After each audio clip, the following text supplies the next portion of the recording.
Hi friends, இன்றைக்கி Tuesday மார்னிங்கே vegetables எல்லாம் வாங்கிட்டு வந்து ஃப்ரிட்ஜில் ஆர்கனைஸ் பண்ணி வச்சாச்சு. பெரியவனுக்கு கொஞ்சம் இரும்பலாக இருந்தது. லைட்டாக மஞ்சளும் மிளகுத்தூளும் போட்டு பால் வந்து 2 பசங்களுக்குமே கொடுத்துட்டேன். ஒருத்தனுக்கு கோல்டு வந்தால் இன்னொருத்தனுக்கும் ப்ரிகாஷனரியாக நான் கொடுத்துருவேன். இன்றைக்கி சொரக்கா ஜூஸோட தான் டேவை ஆரம்பித்தேன். குக்கும்பர் மாதிரியே இருக்கும்னு நினச்சி ஃபில்ட்ரு பண்ணாமல் குடித்தேன். எனக்கு அந்த அளவுக்கு பிடிக்கல. நாளையிலேருந்து ஃபில்ட்ரு பண்ணி குடிக்கணும். இன்றைக்கி 1 பாட் ரைஸ் தான்.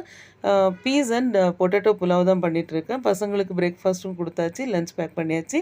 ஸ்நாக்ஸுக்கு ஆப்பிள் கொடுத்துட்டேன். எனக்கு வந்து ஆனியன், குக்கும்பர், டொமேட்டோ எல்லாம் போட்டு கர்டு ஊற்றி ரைத்தா மாதிரி பண்ணிவிட்டு சின்ன பவுலில் வந்து ரைஸ் எடுத்துருக்கேன். 1 1/2 எக் வந்து சால்ட் அண்ட் பெப்பர் போட்டு நான் சாப்பிட்டுட்டேன். இன்றைக்கி பிரேக்ஃபாஸ்ட் வந்து கொஞ்சம் ஹெவியாக தான் எடுத்துகிட்டு இருக்கேன். 11:30க்கு பனானாவும், 1 o'clock வந்து குக்கும்பர் அண்ட் 1:30க்கு வந்துட்டு லஞ்ச் இது தான் எடுத்திருக்கேன்.